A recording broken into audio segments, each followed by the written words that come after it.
వాడే కాదు, ఈ సమాజంలో గూండా అనే వాడెవడూ బతకడానికి వీల్లేదు. ఆ ముగింపు కోసమే ఆలోచిస్తున్నాను. ముగింపు ఏదైనా కానివ్వండి, కాని దానికి తెగ నరుకోవడమే పరిష్కారం చేయకండి.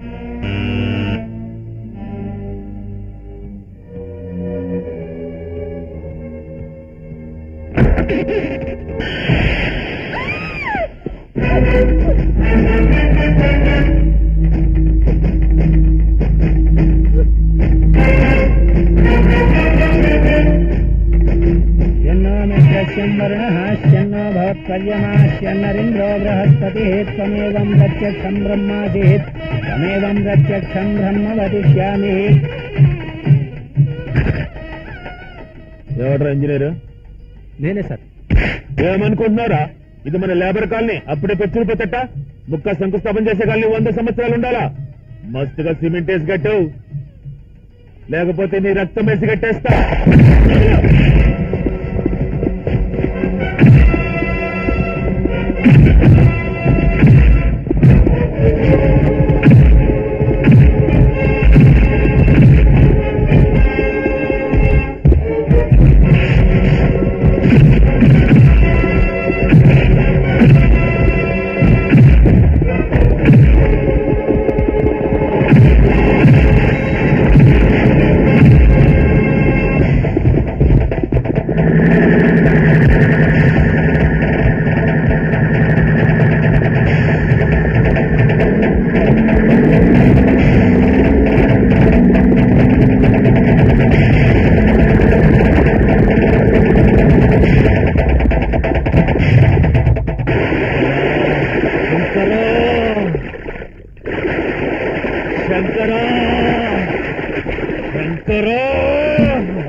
పోలీసులు చేతులు చాపండి. ఇది వాడి రక్తం కావాలా? నన్ను కొట్టించోటే వాడి ఎంకులు కొట్టాలా? వాడిని దొంగం చేయండి, వాడిని బందిపోటం చేయండి. వాడు ఏ జైల్లో ఉన్నాడో తెలియకుండా చేయండి. రేపటికి వాడి కళలే లేకుండా చేయండి.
ఏంటి ఎలా వచ్చారు?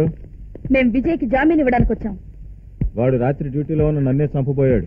వాడికి జామీనా? ఐజీ గారు వాడికి జామీన్ ఇవ్వద్దని స్ట్రిక్ట్ ఆర్డర్స్ ఇచ్చారు. ఇంతకీ ఆయన ఏ నేరం కింద అరెస్ట్ చేశారు? అరెస్ట్ చేశాం. ఏ నేరం మీద అనేది ఇంకా డిసైడ్ చేయలేదు. రాత్రికి ఆలోచిస్తాం. నేరం తెలియకుండా అరెస్ట్ చేయడానికి మీరెవరు? పెద్ద జర్నలిస్ట్ లా మాట్లాడుకు. ఈ రాత్రికి ఎన్కౌంటర్ లాంటివి ఏమీ జరగకుండా ఉంటే రేపొద్దున కేసు కోర్టుకు తీసుకొస్తాం. దోపిడీయో, మానభంగమో, మర్డరో చాలా కేసులున్నాయి. లేకపోతే వాడు డెడ్ బాడీ వచ్చినా రావచ్చు. నేను విజయం చూడాలి. సరేలేవయ్య, ఆ మాత్రం నాకు తెలవదా? నేను సీఎం ని మాట్లాడుతున్నాను. జగన్నాథం గారా? మేడం, నేనే మాట్లాడుతుండా. ఆ విజయ్ అని అతన్ని రోడ్డు మీద అరెస్ట్ చేసి లాఠీ చార్జ్ చేసి మరీ లాకప్ లో వేశారట. అతన్ని ఏ నేరం కింద అరెస్ట్ చేశారో నాకు అర్జెంట్ గా రిపోర్ట్ కావాలి. అతనికి గోండాలతోటి, నక్సలైట్లతోటి, పంజాబ్ టెర్రరిస్టులతోటి, ఎల్టీటీ వాళ్లతో కూడా సంబంధాలున్నాయని రిపోర్టులు వచ్చాకనే అరెస్ట్ చేసినాం. అతని సిన్సియారిటీ మీద నాకు నమ్మకం ఉంది. ప్రస్తుత పరిస్థితుల్లో అతను పోలీస్ స్టేషన్ లో ఉండడానికి వీల్లేదు. విజయ్ని ఎప్పుడు కావాలంటే అప్పుడు కోర్టుకు హాజరుపరిచే బాధ్యత నాది. వెంటనే అతన్ని రిలీజ్ చేయండి. మీ మాటని అతన్ని వదిలేశాననుకోండి, మీరు బాగానే ఉంటారు. రేపు పొద్దున ఏదన్నా అయితే నా మీదకి వస్తుంది. కావాలంటే క్యాబినెట్ మీటింగ్ అరేంజ్ చేయండి, అక్కడనే చర్చిద్దాం. ఓకే. చూడు, రేపు క్యాబినెట్ మీటింగ్ లో రభస అవుతుంది. మనం మాత్రం ఏమీ తగ్గొద్దు. మనం మొత్తం పదవులకు రిజైన్ చేయాలి. మన కాళ్లు పట్టుకొని మనకి ఇంతకంటే మంచి పదవులు ఇస్తుంది. మనం ఆమె జుట్టు పట్టుకున్నట్టు ఉంటది. మనకు ప్రజల్లో ఇమేజ్ పెరుగుతుంది. పదవి మళ్ళీ ఇచ్చేస్తాదంటే నేను రిజైన్ చేస్తాను. మాట్లాడండి హోమ్ మినిస్టర్ గారు. నాకు తెలవంది చెప్తా. ఈ కేబినెట్ మీటింగ్ లో ఇట్లా మాట్లాడాల్సి వస్తున్నందుకు నేను చాలా బాధపడుతుండా. గవర్నమెంట్ అంటే దానికి ఒక స్థాయి ఉండాలా, సంస్కారం ఉండాలా. మీరేమైనా లేడీ హిట్లర్ అనుకుంటున్నారా? మన గవర్నమెంట్ గురించి చాలా చీప్ గా మాట్లాడుతున్నారు. నేను ఆ విషయాన్ని మాట్లాడకూడదు. ఎందుకంటే నేను సీఎంగా దిగిన తర్వాత ఆవిడ సీఎం అయ్యారు కాబట్టి. నేను లోగడ చాలా విషయాలు చెప్పాను, ఆవిడ అన్నింటినీ కేర్లెస్ చేసినారు. దాని నుంచి ప్రభుత్వానికి ఎంత బొక్క పడుతుంది. కూర్చోండి, మీరంతా కూర్చోండి. ఆయన చెప్పనివ్వండి. ఏందయ్యా చాలా మాట్లాడుతున్నారా? త్రిపురం కాన్స్టిట్యున్సీ నాది, నాకు తెలవని చెప్తా. అసలు నేను స్వార్థం చూసుకోవడం లేదండి. పార్టీ శ్రేయస్సే నా శ్రేయస్సు. అసలు నేను తప్పు చేసినా చేయకపోయినా నా ఎంబడి చాలా మంది ఎమ్మెల్యేలు ఉన్నా పార్టీలో పెద్దవాళ్ల కోరిక మేరకి నేను రిజైన్ చేసి మిమ్మల్ని ముఖ్యమంత్రిని చేసిన. అసలు ముఖ్యమంత్రిగా సజెస్ట్ చేసిందే నేను కదా. మీరేంటి ప్రధానికి అట్ట వస్తుంటారు? ఒక బ్రోకర్ అమ్మాయిని అరెస్ట్ చేస్తే విడుదల చేయమంటారు, ఒక గోండాన్ని అరెస్ట్ చేస్తే వాడిని వదిలేయమంటారు. నాకు తెలవని చెప్తా. చీఫ్ మినిస్టర్ అంటే ఎంత చీప్ గా ఉండకూడదు. అసలు నేను ఈ రాష్ట్రానికి ఎంతో చేయాలనుకున్నా, కానీ ఏమి చేయలేకపోతా ఉంటా. ప్రధానికి అట్ట వస్తారు. అందుకే నిస్వార్థంతో నా హోమ్ మినిస్టర్ పదవి రాజీనామా చేస్తా ఉంటా. ఇదిగో నా రిజిగ్నేషన్. మన ప్రభుత్వం అంటే ప్రజల లోపు అయిపోయిందండి. ప్రతివాడు మాట్లాడుతున్నాడు. మీది చీఫ్ మినిస్టర్ ఆఫీస్ లో లేదు, ఎంక్వైరీ ఆఫీస్ లో అయిపోయింది. ఎవరింట్లో ఉన్న పిల్లాడు తప్పిపోతే మీ ఆఫీస్కి వస్తారు. గోండాలు అరెస్ట్ చేస్తే మీ ఆఫీస్కి వస్తారు. అసలు ఎవరిని అరెస్ట్ చేసినా మీ ఆఫీస్కి వస్తారండి. అన్నయ్య మద్దతుగా నేను రాజీనామా ఇస్తున్నాను. పెద్దోళ్ళందరూ రాజీనామా చేస్తుంటే ఇంకా కేబినెట్ లో ఎవరు మిగులుతారండి? నా దేవాదాయ శాఖకు నేను రాజీనామా చేస్తున్నాను. తీసుకోండి. Phone please.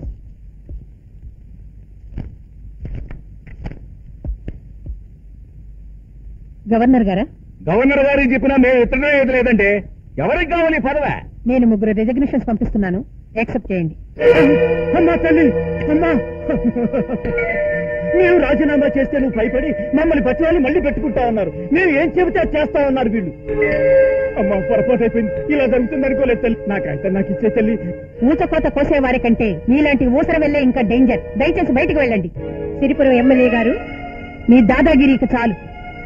దేవుణ్ణి దోచుకునేవాడిని అయినా క్షమించొచ్చు గాని దేశాన్ని దోచుకునేవాడిని మాత్రం క్షమించకూడదు. అసలు మీ ఇద్దరిని కేబినెట్ నుంచి ఎలా తొలగించాలా అని ఎప్పటి నుంచో ఆలోచిస్తున్నాను. ఆ పని ఇప్పుడు మీరే చేసి నా బరువు తగ్గించారు. ఇంతవరకు మీరు రాష్ట్రానికి చేసిన సేవలకి చాలా థ్యాంక్స్. మీరింత దద్దమ్మలే నేను తెలుసుకోలేదు. అది తెలుసుకుంది అందుకని సీఎం అయినది. పులి నోట్లో తలకాయ పెట్టి ఎవడైనా తోక గెలుగుతాడా? మీకంటే గుడి మెట్ల మీద ముష్టెడుక్కునే దానికే రాజకీయం తెలుసు. దాని మెట్టు మీదకి ఒక ముష్టిది రాకుండా దాని చీకటి కాపాడుకుంటుంది. ఆ సీఎం మీతోనే వదులుద్దనుకుంటున్నారా? వదలదు. నా మీదకి వస్తుంది. వారం రోజులు నా మీద కక్ష తీర్చుకుంటది. గోండా యాక్ట్ కింద నన్ను అరెస్ట్ చేపిస్తుంది. నన్ను ఉరి తీపిస్తుంది. జై భవానీ. అయితే మా విలేకరులు చెప్పింది నిజమే అన్నమాట. అయితే ఉరికి ఏం చేస్తారు? ఆ ఫ్రంట్ పేజీలో వేసే ఫోటో ఇప్పుడు ఇచ్చే బాబు. ఆ తర్వాత నేను ఆత్మకళని పడలేను. నాకు ముందే అనుమానం ఉంది ఆవిడేదో ప్రిపరేషన్ ఉండదని. దాన్ని వదిలితే చాలా ప్రమాదం సార్. దాన్ని వెంటనే పవర్లోంచి దింపేయాలండి. అవును, దాని నుంచి నేను తప్పించుకోవాలంటే ఆ సీఎం దించాలి. నేను సీఎం కావాలి. నాకు రాజకీయం అంటే ఇష్టం లేదు, కానీ నేను బయటపడాలంటే నేను సీఎం కాక తప్పడం లేదు. కలర్ మారిందట. ఈ మధ్యన సీఎం మార్చడం అంటే ఆడది సీఎం మార్చినంత సులువు అయిపోయింది. అబ్బో, పొలిటికల్ ఆర్గనైజేషన్ అంటే చాలా కష్టం అంటే. మరి నన్ను సీఎం చేస్తానని మీరు సీఎం అవడం ఇదేం బాగలేదంటే. నిన్ను చంపకుండా సీఎం అయితేనందుకు సంతోషపడు. ఎమ్మెల్యేలందరినీ దొడ్లో పెట్టినా అందులో ఎవడోటో కొన్ని ఆడపిల్ల బిడ్డలు చంపేస్తా. అది నా చేతి విద్య. ఆ సీఎంకి ఎట్లా దించాలా నేను ఆలోచిస్తా ఉండా. ఆ సీఎం ఆ విజయగాన్ని రిలీజ్ చేయమని ఆర్డర్ వేసింది. ఆడు గాని బయటకు వస్తే మొత్తానికి అడ్డొస్తాడు. వాడిని రిలీజ్ చేస్తుందని తెలుసు నాకు, అందుకే అడ్రస్ మార్చేసిన. ఏమో నాకేం తెలుసు. రాత్రి సెల్ తాళం పగలగొట్టి కానిస్టేబుల్ ని కొట్టి తప్పించుకుపోయాడు. సెల్లో ఉన్నాడిని సీఎం రికమెండేషన్ విడిపించగలదేమో గాని పారిపోయినాడిని ఏ రికమెండేషన్ విడిపించలేదు.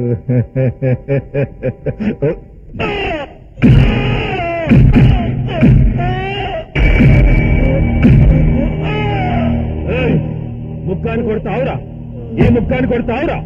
మదన్, ఈ రాజధానిలో ముక్కాన్ని ఎదిరించిన వాడు ఎవడైనా ఉన్నాడ్రా? క్యా చిల్లాతారే?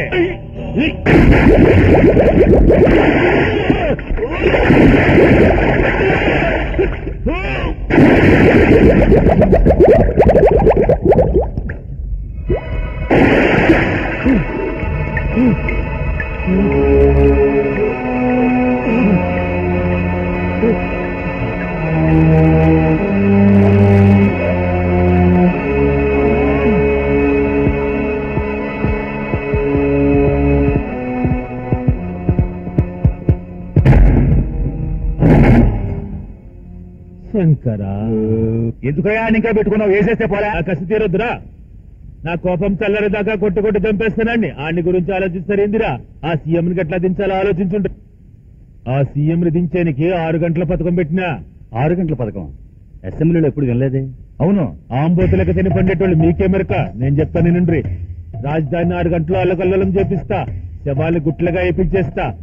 దానికి ఇడ్లీలు తిని మిమ్మల్ని నమ్ముకోవడం లేదు. ఉత్తరం నుంచి రొట్టెలు తిని వాళ్ళు పిలిపిస్తున్నా. వాళ్ళకి గంజా ఇస్తా, నల్లమందిస్తా, మస్తుగా దాగిపిస్తా, పిచ్చి పులు లెక్క తినిపిస్తా. ఆ సీఎంని ప్రజాస్వామ్య లెక్క దించాలనా, లేకపోతే ఆ ప్రభు దగ్గరికే పంపాలనా? 6 గంటల తర్వాత 7 గంటకి నేను కలరిస్తా.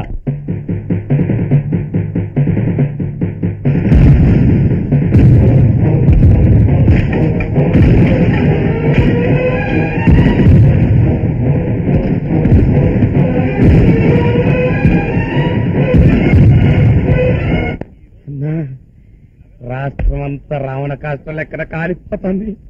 అబ్బా, ఎన్ని శవాలో, ఎన్ని సావులో. బిల్డింగ్లకు నీళ్ళు పట్టుకుంది. మొత్తం బావుల్లో నీళ్ళన్నీ ఆవిరైపోయి ఉంటాయి. మాయాబజార్ సినిమాలో ఆఖరి సీన్ చూస్తున్నట్టు. మాయాబజార్ కాదు బే, ముక్కా బజార్ రా. అన్నా, నువ్వు సీఎం అయిపోతావా? ఏమిరా కలర్ మారుతాంది, అవ్వద్దా? నేనైదాం అనుకున్నా. నువ్వా? నువ్వు? నువ్వే? అవునన్నా, 4 ఎమ్మెల్యేలకు అడ్వాన్స్ ఇచ్చిన అసెంబ్లీ వాళ్ళు కూడా చూసుకుని వద్దులే, ఈసారికి నువ్వు అవ్వలే. ఇంకొకరు అడిగితే ఇవ్వకపోతు. నువ్వు ఒక్కనే ముచ్చోడిలాగా సీఎం పదవి అడుగుతుంటే ఎదపకపోతే నాకేం విశ్వాసం ఉంటది? నీటి కష్టం నువ్వు అర్థం చేసుకోకపోతే గొయ్యి అర్థం చేసుకుంటుందా? నీకు అసమ్మతి రాకపోద్దా? నిన్నెవడైనా దించేయకపోతా? అప్పుడు నీ వారసుడిగా నేను ఎట్టకపోతానా? నీ మీద విశ్వాసంతో నేను కోరుకున్న సీఎం పదవిని నీకు ముట్టేస్తున్నాను. తీసుకో, తీసుకో, తీసుకో, తీసుకో, తీసుకో, తీసుకో.